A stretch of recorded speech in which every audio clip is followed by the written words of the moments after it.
educate girls.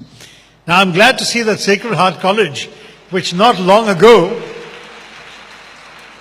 was an all-male institution, seems to have a majority of girls in the audience today. That's a very healthy sign. So I keep telling parents in Kerala, why do you force your children to study engineering? Because of this old-fashioned idea that that is a highly desirable degree. Just yesterday, a young man came to see me who was denied a visa to study his dream subject of politics and international relations. He got admission to the London School of Economics, but the British turned him down for a visa because he had a bachelor's degree in engineering. And they said, why would an engineer want to study international politics? So I asked him the same question. And he said, because my dream was always politics, but my parents forced me to study engineering. And I had the marks, therefore I did what my parents told me to do. And I regret it very much today.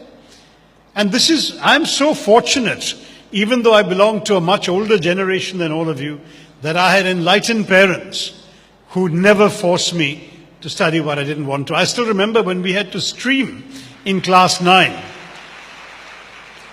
We had to stream after our school, so I chose humanities. And my teachers were so upset, they called my parents to the school. And they said, this is our best science student. He has come first in science his entire years in the school. How can you let him go to humanities? And my parents, like good Malayali parents, had wanted me to be a doctor or an engineer. So they looked at me with shock and said, what's the matter with you? Why won't you take science?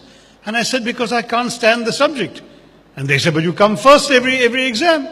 So I said, that's because I know how to take exams. But 2 days after I've taken the exam, I forget everything I've studied in science. Whereas you ask me about history or literature, I can tell you even today. And I'm grateful to my parents that they respected my wish and let me enroll for humanities. And I have led the life I have led as a humanities graduate. I continued doing well at exams, and I'm sure that helped. But at least studying what I wanted to study, what I enjoyed studying. So that, to my mind, this is one great lesson that I keep trying to drill into every parent I can come across. Let your children study what they want to study. They're the ones who have to wake up in the morning and look forward to going to work. Don't ask them to fulfill your dreams. You wanted to be an engineer, or you are an engineer and you want your child to follow, but they don't want to be an engineer, don't force them. I say to you today, education is not only this tool for social transformation, but it is now a national security issue for us. If we don't educate all sections of our society, the poorest, the marginalized, the Dalits, the tribals, everyone who's been left out, we don't seize the opportunities that I've described to you, our demographic dividend will turn out to be a demographic disaster.